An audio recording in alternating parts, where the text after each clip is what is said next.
네, 보니까 이 사태가 좀 걷잡을 수 없이 진행되고 있다 이런 생각이 좀 드는데, 자 윤지영 기자, 이 네. 어쩌다가 이런 상황까지 오게 된 겁니까, 이 사태가? 네, 발단은 지난 9월에 있었던 동덕여대 대학 비전 혁신 추진단 회의였습니다. 네, 이때 일부 대학 그 단과대에서 디자인대학과 공연예술대학의 발전 방안으로 이 남녀공학으로 전환하는 안이 여대를 포함이 남녀공학으로 됐었습니다. 가자. 네, 이게 알려지면서 학생들은 이 학생들과의 어떤 논의도 없이 공학 전환을 추진했다면서 지난 어, 11일부터 시위에 나섰습니다. 다만 대학 본부 측은 이게 아직 아이디어 수렴 단계였다. 어. 정식 의제가 되면 학생들과 논의하고 소통할 계획이었다는 입장입니다. 그렇군요. 어쨌든 대학 본부 입장에서는 좀 오해가 있었다라고 좀 얘기하는 것 같은데, 자 근데 리포트에 나온 것처럼 이 보니까 이 라커칠 같은 걸로 해갖고 학교가 한 50억 원 넘는 피해 추정치가 나오면서 공개하면서 좀 논란이 좀 불붙고 있는 것 같아요, 더. 네, 맞습니다. 이 대학 본부가 이 학교 홈페이지에 공지사항으로 추정치를 공개를 네. 했는데요. 피해액 추정치가 최소 24억여 원, 어. 그 최대는 54억여 원에 달합니다. 이 당시 학교가 공개한 피해 금액, 이 공지사항이 지금은 홈페이지에서 내려간 상태인데요. 네. 이 피해 금액 현황표를 보시면 이 건물 보수 그리고 청소 경비가 가장 크게 책정이 돼 예. 있습니다.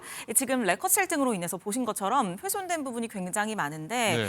이걸 되돌리는 데 든 비용이 20억 원에서 50억 원 정도 들 것이다. 이렇게 추산을 했습니다. 50억 원까지 든다. 굉장히 네. 50억 원이면 학생들 입장에서는 뭐 상상도 안 되고 뭐 감당하기도 못할 액수입니다.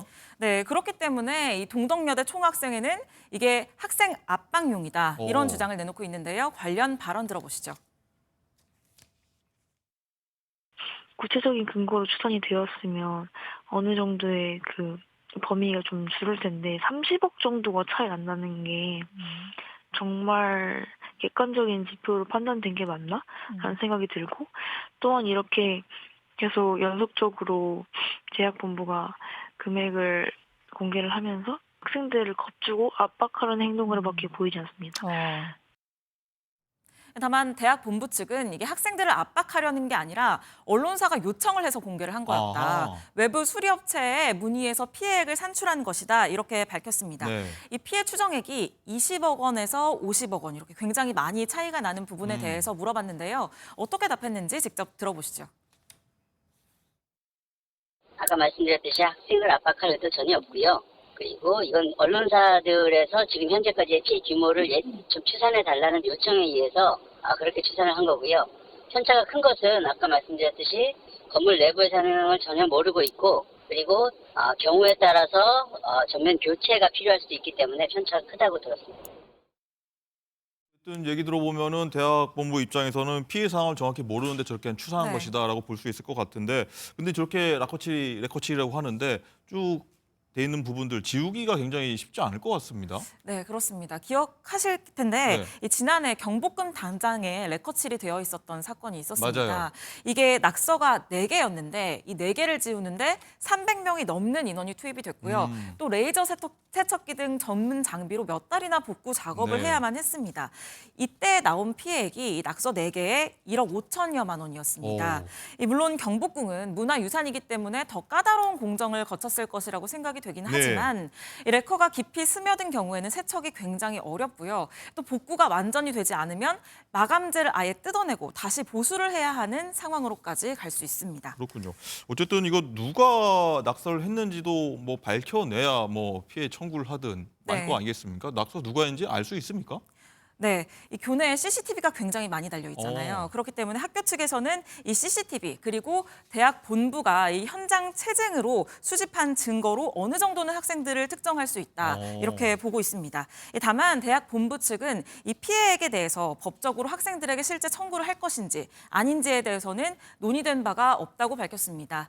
이 동덕여대 총학생회는 잠시 후인 오후 2시에 학생총회를 열고 공학 전환 등에 대한 논의를 진행하는데요. 네. 아직 구체적인 일정이 나오지 않았지만 이후에 학교 처장단과 학생회 대표단이 만날 예정이라고 합니다.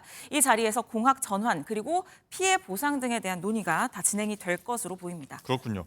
자, 그런데 동덕여대뿐만 아니라 이 서울여대에서도 이 레커 시위가 벌어지고 있다. 뭐 저희가 계속 전해 듣고 있거든요. 네. 이건 또 왜 그런 겁니까? 네, 시위의 이유는 좀 다른데요. 이 성추행을 받는 교수가 있는데 이 교수에 대한 징계 수위가 너무 낮다. 있다. 어. 추가적인 처벌을 해달라. 이렇게 요구를 하면서 시위에 나섰습니다. 이 교수가 지금 현재 징계로 감봉 3개월을 받았는데 예. 이 3개월이 너무 낮다는 겁니다. 특히 해당 교수가 자신을 비판한 대자보를 쓴 학생에 대해서요. 이 경찰에 고소하면서 시위가 더 불을 붙었습니다. 어. 현재 서울여대 총장은 학내 공공시설물 훼손 등에 대해서 손해배상을 청구하겠다면서 강경한 대응을 예고하고 있습니다. 지금 보니까 화면 보니까 많은 여대생들이 나와서 시위를 좀 하고 있는데 막기가 굉장히 좀 역부족이다 이렇게 좀 보이기도 합니다. 네, 그렇습니다. 어제는 지금 보시는 것처럼 경찰서 앞에 학생 수백 명이 모여서 항의 집회를 열었습니다. 450명 정도. 네, 현장 목소리 잠시 듣고 오시겠습니다. 성추행은 대자보는 고소당한 대자보에 네, 사태가 커지면서 현재 서울여대는 문제 교수에 대해서 추가 징계 논의 등 대책 마련에 나섰습니다. 하지만 재학생들은 교수의 해임을 요구하고 있어서 이 사태가 장기화할 것으로 보입니다. 그렇군요. 뭐 장기화할 경우 한번 저희가 한번 계속 쭉 팔로우하면서 새로 들어온 소식 저희가 한번 전해드리도록.